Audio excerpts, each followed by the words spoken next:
purpose. It's deeper than surface. See, I make them nervous. They following fast, dressed like nurses with guns and carrying purses. They souls for purchase. My soul's for service. It won't see a furnace. I do it in earnest and earn respect that niggas that never be furnished.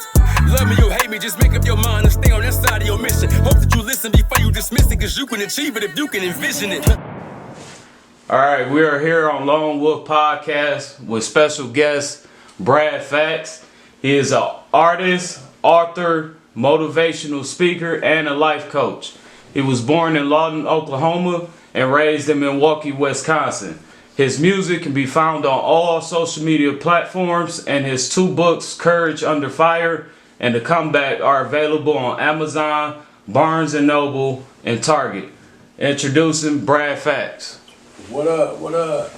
We here, brother. What's going on, man? What's going on? How you doing today? I'm good, man. I ain't got no complaints. That's good. That's good. It's snowing a little bit outside, but I know, right? it's fucking weird. But all right, so tell us a little bit about yourself. Who is Brad FacTs? Well, I'm gonna tell you how I got that name first. Okay. I'm gonna tell you that, right? So Brad, you know, obviously people call me Brad. My first name is Brandon. And when I was a kid, shout out to my cousin, man. I ain't gonna say his name, but shout out to my cousin. My mama called me Brand, which is obviously short for Brandon. And my cousin couldn't pronounce it when we was 5 or 6 years old, so he would say Brad, and it kind of stuck. But the FacTs came from, you know, I've been rapping, man, and making music for a while, but the FacTs came from my homeboy Therese Vaughn, man. Shout out to Therese. I sent him a song probably about 4, maybe 5 years ago, 2017, somewhere around there. And he texted me back and he was like, man, I love it. This, that, and the third. He said, man, they should call you the truth because you spit nothing but facts. So I'm like, damn. And it kind of rang in my head. It was euphonic. I'm like, all right, okay. So, but the truth didn't really, it didn't roll off my tongue like facts did. So I used facts and capitalized the T to symbolize the truth, because I try to just be as honest as possible with all that's things. why that T is capitalized. Yeah, okay, yeah, that makes sense. So, and it's just kind of give emphasis on the truth, because if I can't be truthful nowhere else in life, I definitely can be truthful within my creativity, within the art. So that's where that come from. You know? Okay, so it was almost Brad Truth. Yeah. Okay. But it don't sound good. You know? I said Brad it out loud. sound better. Yeah. I'm in the car by myself, like, Brad, truth, it ain't good. I'm like, no. Okay. You know what I'm saying? So, plus I don't really come from the era where, you know, niggas get their own self names. Yeah. Call me Killer B. Nah, you ain't killed nothing. You know, like, you ain't killed nothing, man. So I let somebody else. You know, we come from the community, man, where people get names from doing what they do. Yeah. You know, if dog smoke plenty weed, we call him, well, stay high, cause he might stay high and whatnot. Yeah. But so yeah, that's how that came about though. Okay. That's definitely how that came about. Yeah. Okay, so I want to dive into you being a motivational speaker. Okay. How long you been doing that? It's funny, man, because I ain't gonna say fell into it, but I noticed there was a pattern of me posting these quotes. You know, I would post certain quotes, and a lot of times I was just talking to myself. I was trying to will myself through certain situations and trying to pull myself out of this mental rut, or you know, what have you. I was probably going through at that time. I was locked up, you know what I'm saying, for so many years.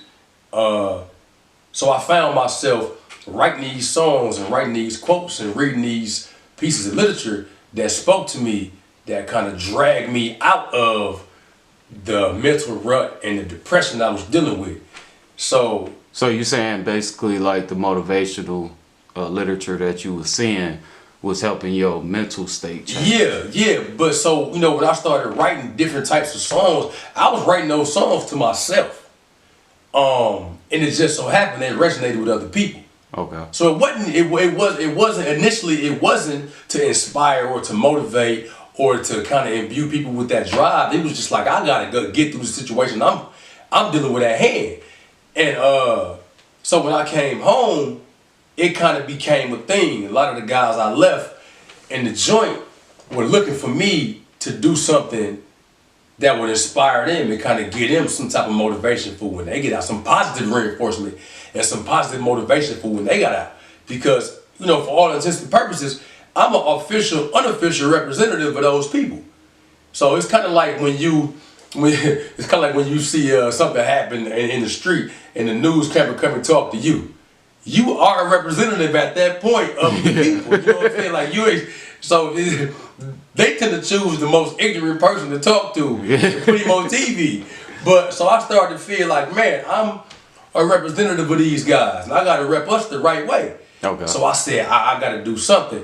So it kind of became a thing, and I would get phone calls and letters and all type of stuff. That was like, man, Brad, man, we believe in you. You doing this, you doing that, and it kind of put a weight on my shoulders too, because I was like, damn. Now I realized I'm not just doing this for me. I'm doing it to represent us. Because no matter how far I go in life, I'm still, in the world's eye, a part of them. Whether it's the cats in the ghetto, whether it's the dudes that's in the penitentiary, whether it's the women that's in prison, whether it's whoever, I'm gonna always on the world stage be a part of that demographic. Right. You know what I'm saying? And I'm not trying to shy away from that. So that's why the music is what it is. I want to rep the cats that's going through the struggle, that may be in the street hustling, that may be in the joint trying to come home.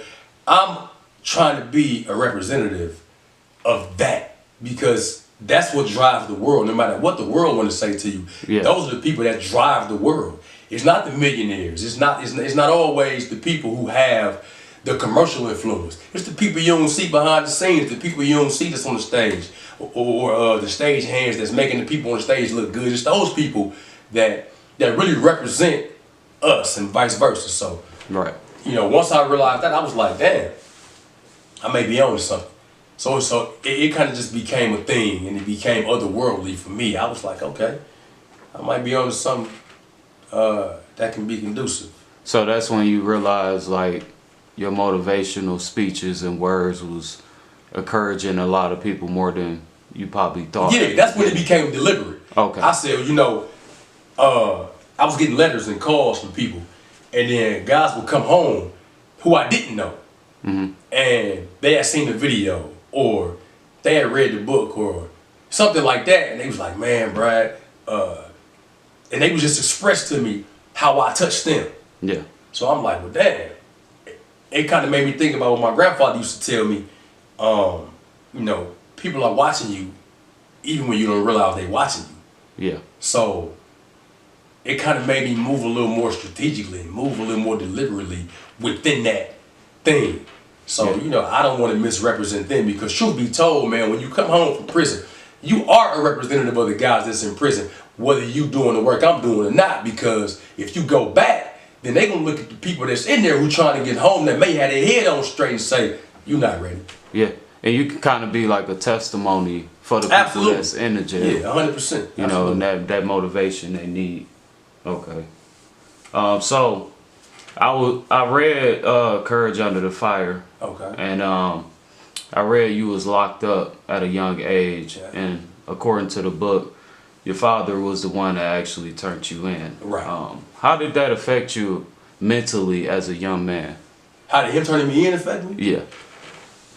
Because, if I was in that instance, I would have grew some type of hate towards my father. I would have felt betrayed, So how did it make you feel mentally, knowing that, damn, my father just turned me in to one person? Because I read the book and I see more details, but Courage Under Fire is on Amazon if y'all want to know. Definitely. But yeah.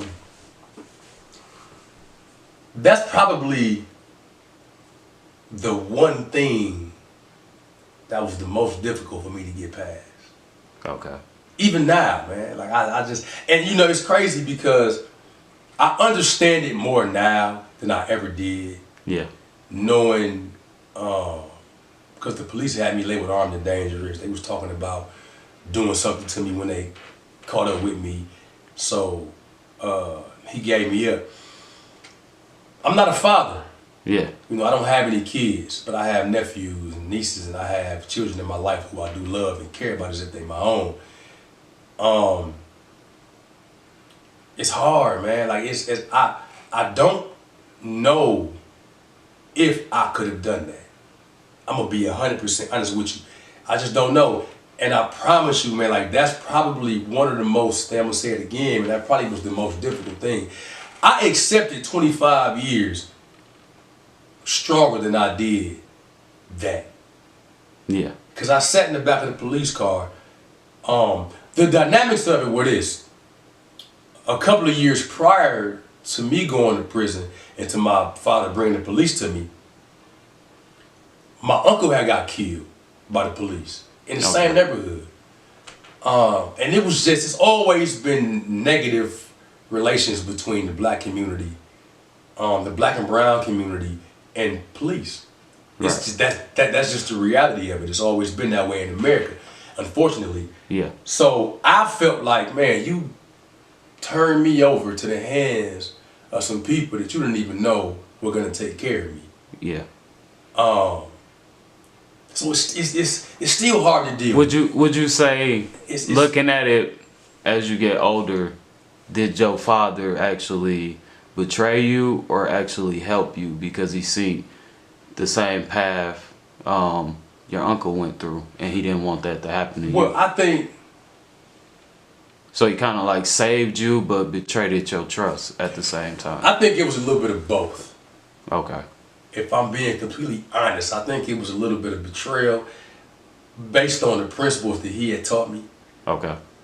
And then it was a little bit of him saving me also based on the path that I was going down.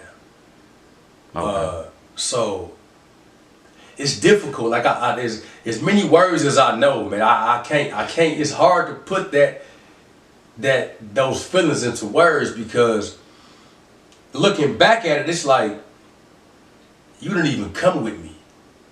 He not only brought the police to me, he left me.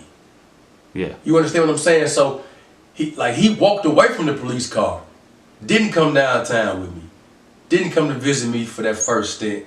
And I just never, I still can't wrap my mind around that. I'm just like, man, and I think that's probably one of the most heartbreaking things that I've experienced. I lost a lot of close people in my life. I've been through some things. But that right there, man, for you to walk away